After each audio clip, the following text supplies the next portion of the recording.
Kender I det der med at have ondt i nakken? Ja, det gør jeg også. Men det er ikke det, det skal handle om. Det skal handle om, hvordan du undgår irriterende annoncer på Instagram og Facebook. Der er rigtig mange annoncer, der er relevante for os, men der kommer også indimellem nogen, der er virkelig irriterende at kigge på. Der kan være nogen, der er gentagne, der kan være nogen, der er upassende, og der kan være nogen, der bare slet ikke lige passer ind i det, vi gerne vil se. Så jeg vil gerne vise jer, hvordan I undgår at se den samme annoncør en gang til. Så vi starter lige med at kigge på Facebook.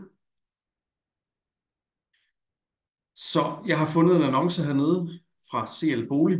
Nu har jeg ikke nogen holdning til dem, men nu vil jeg bare lige vise jer, hvordan I fjerner annoncen, og hvordan I gør, at vi ikke får annoncer fra CL Bolig igen.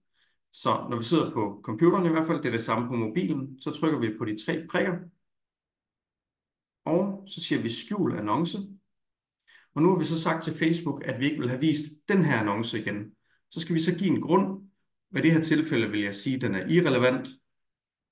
Og så kan vi hernede i bunden skjule alle annoncer fra CL Bolig.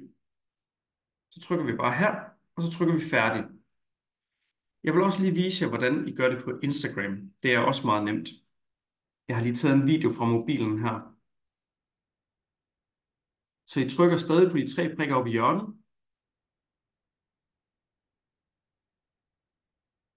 Og så siger vi skjul annonce hernede. Og så skal vi igen give en grund.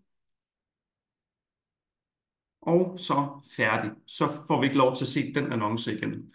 Der har vi så desværre ikke samme mulighed som på Facebook, hvor vi kan skjule alle annoncer for den her annoncør. Så det er mere, hvis vi ser en træls annonce. Yes, jeg håber det hjalp.